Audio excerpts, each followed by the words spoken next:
Hello, welcome to the official YouTube channel of Law Prep Tutorial. My name is Avinash, and in this video we are going to talk about how analyzing a mock test is crucial for your development and your end game, which is the actual CLAT on the 7th of December 2025. सीखेंगे कि कैसे 2 घंटे mock के बाद 2 घंटे की analysis आपको अगले मॉक में बेटर परफॉर्म करवा सकती है। सबसे पहले तो आप देखते हैं कि आपने जो भी स्कोर किया, आपका अटेम्प्ट हमेशा ना 120 के आसपास चला जाता है। Why do you want to score 120 marks today? आज अपनी कैपेसिटी के हिसाब से काम कीजिए, कल उससे थोड़ा ऊपर, परसों उससे थोड़ा और ऊपर, ऐसे करके कीजिए तो you will see that 120 is actually achievable. However, there are major flaws that we commit in our process. और 3600, 3700 इतने ही स्टूडेंट्स तो जाते हैं, बाकी 96,000 plus students are eliminated from this exam. We don't want you to be eliminated. We want you to make it. We want you to be in one of the NLUs, if not the top NLU. Let's take a look. जब आप exam देते हो ना, तो सारे answers तो आपके सही नहीं होते, तो 0.1 अटेम्प्ट ही क्यों करना? जितना आता है उतना ही अटेम्प्ट कीजिए, और अटेम्प्ट करने के बाद once the exam is over, look at all the questions that you did not answer. You've got a week to work on all your incorrect answers, all that you did not attempt. See how you can get them right. And once you get them right, once you understand the process, you should try to add a couple of more questions, maybe 3 more questions, maybe 5 more questions in your next mock attempt. एक बार में इतना increase करने से कोई फायदा तो होगा नहीं।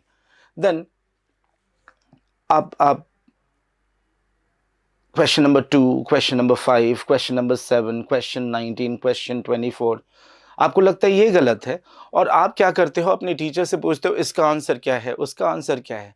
एनालिसिस में आपको क्या करना है कि देखना है कि ये जो क्वेश्चंस आपके गलत गए हैं ना, उसमें कोई पैटर्न है क्या, और अगर पैटर्न समझ में आया तो फिर आपको क्या करना है, ask the teacher how to work on this question type. लेकिन आप किस चीज पे फोकस करते हो? You focus on the question and not the question type.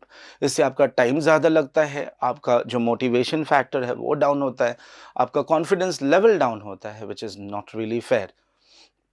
Now I want you to see this, the 2% PIP stands for performance improvement plan. मान लेते हैं कि आज मॉक 1 आपने दिया, आपका स्कोर 50 है, तो मॉक 2 में आप 120 क्वेश्चंस क्यों अटेम्प्ट करना चाहते हो? आपको तो देखना है कि बस ये 2% मेरा नंबर बढ़े अगले टेस्ट में, फिर 2%, फिर 2%, और अब देखिए 2% करते करते 40 मॉक में आपका स्कोर तो 108 के ऊपर जा सकता है।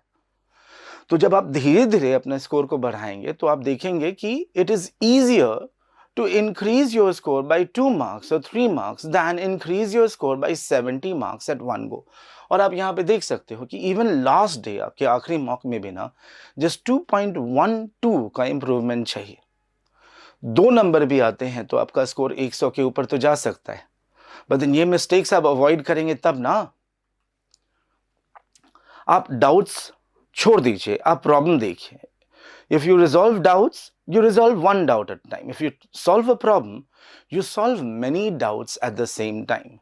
English reading comprehension हो, या GK हो, या math हो, या analytical reasoning हो, या logical reasoning, legal reasoning, सब में एक ही बात है, हम जितने गलत करते हैं हम उन पे फोकस करते हैं। कभी कभी तुक्के से जो सही आ गया ना, उसको तो हम देखते भी नहीं है। अरे उसको भी तो देखना है, because you want to ensure कि आपका ये अटेम्प्ट जो है ना इस 7 दिसंबर को लास्ट अटेम्प्ट रहे। उसके लिए तैयारी कीजिए, एक एक क्वेश्चन पे फोकस ना करके ना क्वेश्चन टाइप पे जाइए। टीचर से ये पूछना बंद कीजिए कि इसका आंसर क्या होगा, इंस्टेड ये पूछिए कि इसका आंसर ये क्यों होगा या ये कैसे होगा, हर बार आएगा क्या अगर मैं आपके मेथड को फॉलो करूं। और तब जब नंबर आने लगेगा ना तो गुच्छों में, बंचेस में, ग्रुप्स में आपका स्कोर बढ़ेगा, आधा आधा नंबर नहीं बढ़ेगा।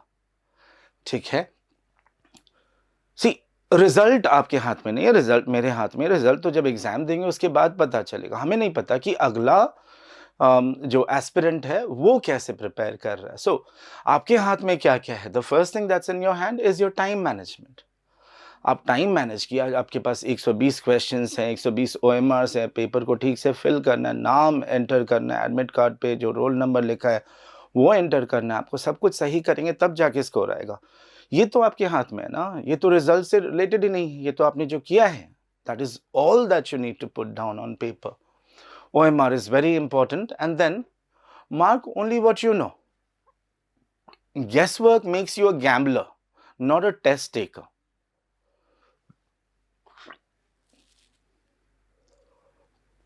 बाकी लोग क्या कर रहे हैं उससे क्या ही फर्क पड़ता है आपको। लेट्स से आपका बेस्ट फ्रेंड 100 नंबर ला रहा है, आप 70 नंबर ला रहे हैं, उसे लाने दीजिए, उसका एक NLU तो कंफर्म है, but then why do you get demotivated? उससे तो आपका NLU नहीं होगा, उससे तो आपका स्कोर नहीं आएगा। सो आई रेकमेंड कि आप उन्हें अपना काम करने दीजिए और अपने काम पे फोकस कीजिए। आपके पास 5 सेक्शंस हैं और बस यही 4 महीने बाकी हैं। 4 महीने में बहुत सारे फेस्टिवल्स आने वाले हैं। ऐसा ना हो जाए कि आप प्री ऑक्यूपाइड हो जाएं और आपका जो प्रैक्टिस है वो मिस आउट हो जाए। So don't be worried about how the others are performing. It's not important at all. You must focus on your individual self. It's not a rat race. It's a race against how you did or performed in your previous mock. Reattempt the test only once you are ready. Test दे दिया, ठीक है, उसके बाद 120 questions को analyse किया और कोशिश कीजिए कि अगला टेस्ट दें उससे पहले आप इस पेपर को एक बार और अटेम्प्ट करें। When you attempt this paper, आप अपने टाइम मैनेजमेंट को ठीक कर सकते हैं। आप ये चेक कर सकते हैं कि is your attention working at all. If it's not working, then I think you need to go back to the drawing board, start working on all the questions again. अभी भी समय है, ठीक है, एंड आप ये कर सकते हैं। एंड जब आप रीअटेम्प्ट करें ना, तो सिर्फ एक टारगेट लेके चलें और वो है a target score of 120। Reattempt उसी पेपर का करने पे 120 फिर भी नहीं आया तो शायद आपने कुछ तो गड़बड़ किया है। Last part is the time management. RC में 22 मिनट दीजिए आज, जीके में 10 से 14 मिनट, लीगल में 40 मिनट, लॉजिकल में 24 मिनट, मैथ में 12 मिनट, OMR में 8 से 12 मिनट। अगर आपको कम समय लग रहा है तो किसी और सेक्शन में वो टाइम ऐड कर सकते हो, लेकिन अगर ज़्यादा टाइम लग रहा है ना तो 22 का 22 पे ही रहिए। छोड़ दीजिए क्वेश्चंस को, अपने आप को थोड़ा सा पेनल्टी दीजिए कि ख़त्म नहीं हुआ, बाकी सेक्शंस क्यों सफ़र करें, है ना। तो अगर 22 मिनट में लेट्स से आप 18 क्वेश्चन ही कर पाते हैं तो आगे बढ़ जाइए। जीके में देखिए, क्या पता वहाँ से और नंबर्स आने वाले हैं।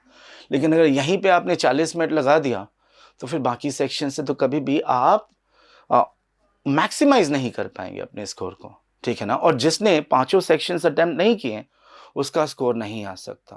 That person can not go to the top 3 NLUs, है ना। If you have any further questions, you can always reach out to us, write to us, and we'll be more than happy to help. Thank you.